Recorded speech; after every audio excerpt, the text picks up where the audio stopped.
आज हम first line के पोएम अमांडा पढ़ने जा रहे हैं, class 10। Let's begin the poem Amanda. Amanda. Let's begin this poem. Don't bite your nail, Amanda. Don't hug your shoulder, Amanda.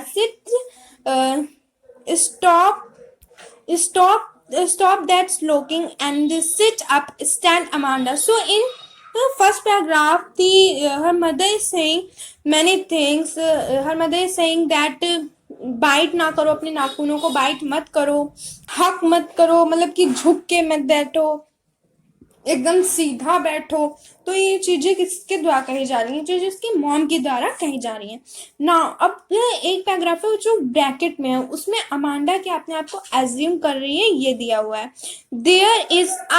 There is a liquid admirable sea where the soul inherited is me, a mermaid living below। मतलब क्या है इसमें कि वो अपने आप को assume कर रही है कि एक सी है, वो वहां पे रहती है, और वो क्या है, वो मरमेट है। मरमेट जल परी, ठीक है। In second paragraph, do you finish your homework Amanda. मतलब यहाँ पे फिर उसकी मदर ने क्वेश्चन किया, do you finish your homework Amanda, do you tied your room, Amanda. I think I have said to you to clean shoes, Amanda.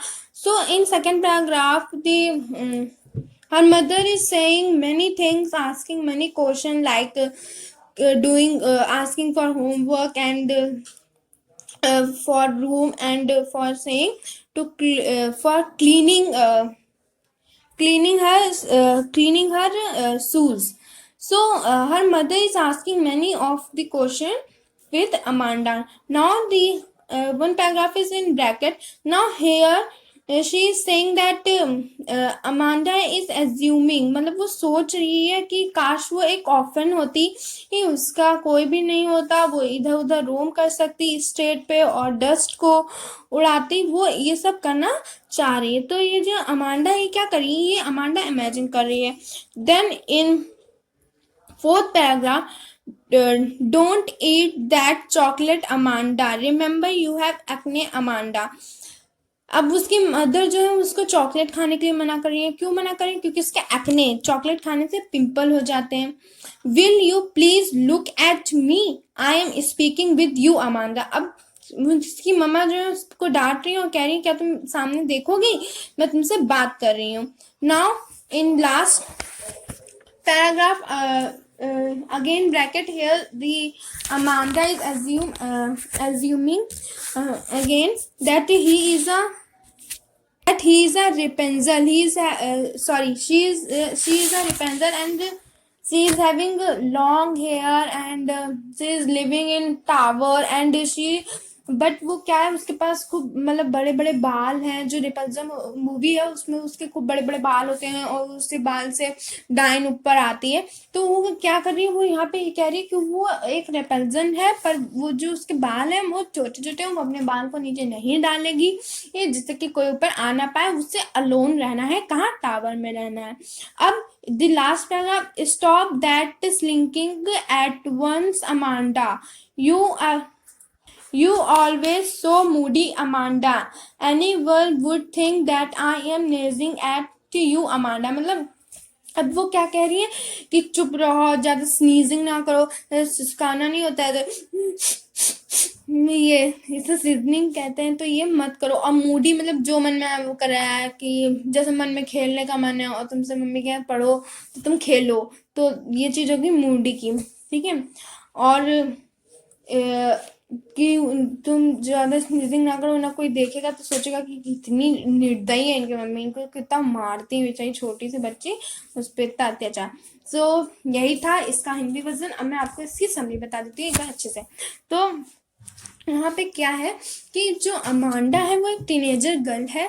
Teenager girl मतलब 16 से लेकर के 18 तक का जो होता है, वो टीनेजर गर्ल 20 तक का सफर रहता है टीनेजर का। सो इन दिस किसी भी बच्चे को नहीं पसंद होता है जब वो टीनेजर हो जाता है कि उसकी मम्मी हर बात पे उससे कहे, तो यहाँ पे उसकी मम्मी क्या कर रही है, उसकी मम्मी उससे बहुत ऐसा क्वेश्चन पुट कर रही है और उसे ये चीज़ नहीं अच्छी लग रही है।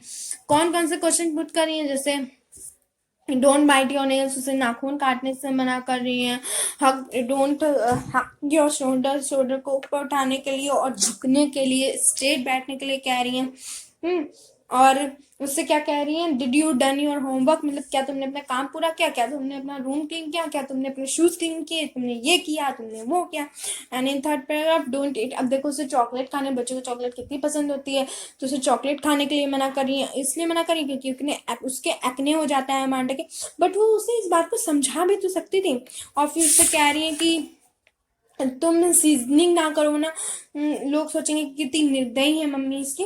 तो ये था। और अमांडा क्या कर रही है, अमांडा जब भी उसकी मम्मा उसे डांटती है तो वो अज्यूम क्या क्या करती है कि वो एक मरमेड है, वो पानी में रहती है। मरमेड का मतलब होता है जलपरी, हाँ, आधा इंसान आधी परी। तो वो जो पानी में रहने वाली मछली होती है वो है, वहाँ पे एकदम शांति है, वो किसी को नहीं चाहती, वो एक मरमेड है। दूसरे में वो अपने आप को ऑफन कहते हैं क्योंकि वो चाहती है कि वो इधर उधर रोम करे और उससे कोई भी डिस्टर्ब मत करे। और तीसरे में वो चाहते हैं कि वो रेपेंजल है। रेपेंजल आपने मूवी देखी होगी तो आपको बहुत अच्छी तरीके से समझ आ जाएगा। रेपेंजल वो है जो टावर में रहती है और उसे कोई भी डिस्टर्ब ना कर पाए। इन this poem the poet has use rhyming scheme. Every paragraph, the different rhyming schemes are AABA, then CCC, then AADA, then EEE, then AAAFE, then GGG, then AABA. And in this poem, the poetic devices are alliteration, repetition, metaphor, and बाकी की जितनी भी rhyming scheme है वो आप बताएंगे कि और कौन कौन सी राइमिंग स्कीम है in this poem. So this was our poem. Thank you for watching this video.